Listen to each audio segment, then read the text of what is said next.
What if the single move that terrifies every rival in the West is the same move that finally unites the Lakers' present with their future? What if the question isn't, should Los Angeles go all in now or later, but how do you hit both timelines with one shot? And what if the names involved are the ones nobody wants to let go and the one every contender wishes they had? Here's the tension every Laker fan can feel even before tip-off. LeBron James is still playing chess at championship speed, and he's not slowing down for anyone. At the same time, the organization is looking down a longer road, one where the next true megastar has to be planted in purple and gold soil and given the space to grow into a decade of contention. That push and pull urgency and horizon has defined every rumor, every late-night call, every front office dry erase board. In El Segundo, you can hear it in the way people talk about this roster. Big swings, real pain, real reward. So picture this not as an announcement, not as confetti on the hardwood, but as the kind of aggressive framework that smart people around the league keep sketching because it actually answers both sides of the equation. Imagine Los Angeles constructing a three-team mechanism that slides a 7-footer with guard skills into the front court, a player who runs the floor, shoots above league average from deep, and doesn't flinch under late clock pressure. The goal: give LeBron a co-pilot who can stretch defenses to the breaking point while giving the future a pillar who can scale with a young apex creator. That's the blueprint, not noise logic. If you're feeling your heartbeat quicken, good. Because the beauty of this blueprint isn't the headline, it's the logic. LeBron's timeline demands spacing, size, and a finisher who won't clog the paint when he's carving a defense. The future's timeline led, in the best-case vision, by a 26-year-old savant like Luka Doncic, who bends games with angles and rhythm demands structure, continuity, and a big who can be both release valve and gravity well. The right piece has to be two things at once: dynamic enough to tilt the West now, stable enough to scale over years, and it has to unlock an MVP trajectory engine, the Luka Doncic archetype the franchise cannot stop orbiting. And this is where the conversation gets uncomfortable, because the cost of balance is sacrifice. Fans love Austin Reeves for a reason. He's fearless, he's crafty. He's made for L.A. Rui Hachimura's mid-post poise and playoff shot-making don't grow on trees. Gabe Vincent's steadiness, Dalton Neck's promise, these aren't throw-ins, they're rotation oxygen. But the teams that lift trophies are the teams that make emotionally expensive decisions, and history rarely remembers the pain as much as it remembers the parade. You want a top-tier piece? You pay in players you like and picks you've been guarding like gold bars. Think about the on-court geometry. LeBron at the controls, reading the floor like a grandmaster. Anthony Davis in the dunker spot or as the screen setter, detonating lob lanes and erasing mistakes on the other end. Slide in the 7-foot floor bender, and you have 5-out spacing without surrendering size. Spain pick and roll with the big popping above the break. Ghost screens too. Trigger switches that put slower forwards on an island. Horn sets that morph into Chicago action on the fly, forcing a tag, then punishing the help with a quick swing to a shooter who can actually shoot. This is not theoretical. This is film you can build a season on. Now, zoom out to the phone lines. To balance the books and the needs of 3 franchises, the structure gets intricate. Utah has a star who fits the description, a 7-footer who moves like a wing and shoots like a guard. The Jazz, deep in asset accumulation mode, listen when the offer includes real picks and real players. In some versions of the framework, a scoring guard such as Terry Rozier changes hands, while a floor spacer like Zvi Mikhailiuk balances the wing rotation and salary math. Miami, forever opportunistic, reshapes its guard room if it leads to a better two-way fit and a controllable contract. The Lakers, navigating a cap landscape that punishes indecision, make a calculated choice to trade clusters for clarity. If this framework lands anywhere near the center of the board, the outlines look like this. Los Angeles parts with Reeves. Hakimura, Vincent, and the promising rookie who already flashes NBA-ready toughness, plus a pair of future firsts spaced across the decade. Utah takes on proven rotation minutes, a prospect on a value deal, and the draft equity that fuels a rebuild. Miami picks up a connector guard who can score, pass, and compete in Eric Spoelstra's demanding system while rerouting a veteran who doesn't perfectly fit their next edit. No one is fleeced. Everyone can explain it to their fan base before we even speak the headliner out loud. Linger on the basketball.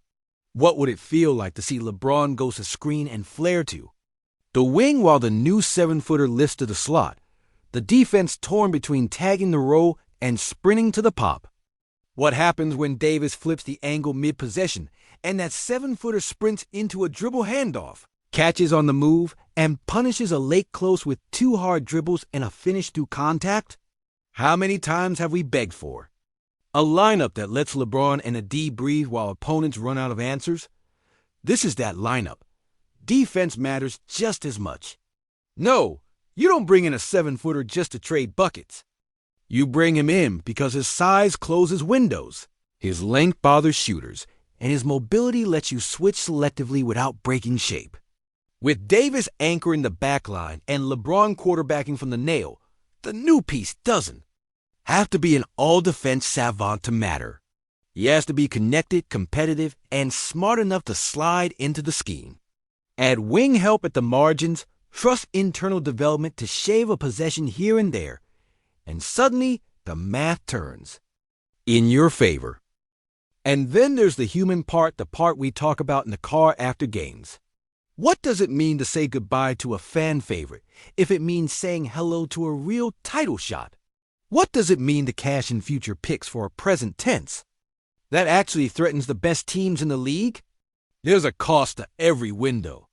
The question is whether you're willing to pay it while the greatest basketball mind of this generation is still wearing your jersey and bending time. There are only so many playoff runs left to be maximized. So, yes, let's talk names, because we're adults about this.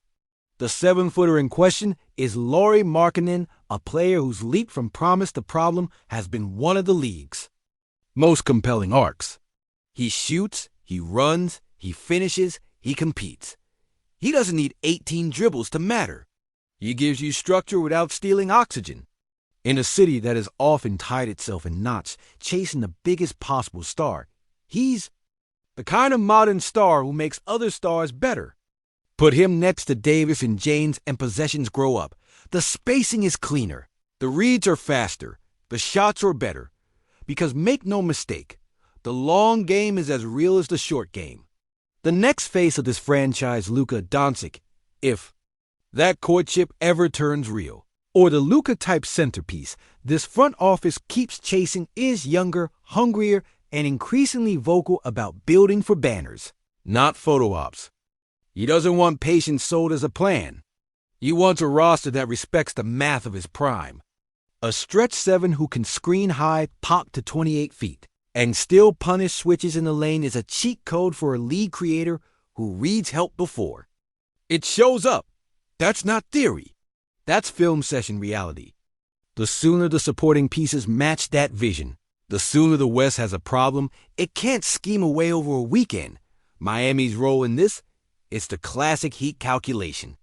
If a connector like Austin Reeves slides into their ecosystem, he's a Spoelstra player on day one movement shooting, secondary pick and rolls, competitive defense, a calm pulse in chaos. If a veteran guard with on-ball juice heads to Utah as part of the reshuffle, that's the Jazz collecting minutes and picks to keep their options open.